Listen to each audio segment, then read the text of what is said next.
প্রার্থী রয়েছে পাশাপাশি বিজয় বানকাল রয়েছে এবং তাদের জেলা কমিটি গঠন হয়েছে। তারা রাজনৈতিকভাবে এবার ভোটের রাজনীতিতে নামবেন এমনটাই কিন্তু দুর্গা মুর্মু যিনি হচ্ছে নেতৃত্ব দিচ্ছেন লোকসভার নেতা তিনি কিন্তু জানালেন।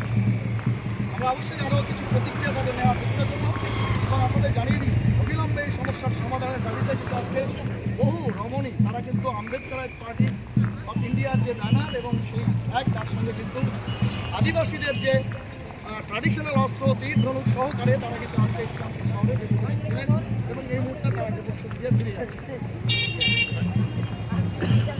এভাবেই সব খবর সবার আগে লাইভ দেখতে দূরে থাকুন। News today India, news today Bangla এবং নিউজ টুডে উর্দুতে পশ্চিমবাংলার ফার্স্ট গ্রোয়িং আর মোস্ট অ্যাভেলেবল ডিজিটাল প্ল্যাটফর্মে। জফর Ali, chief reporter, news today India. আপাতত বিদায় নিচ্ছি, দেখা হচ্ছে খুব তাড়াতাড়ি।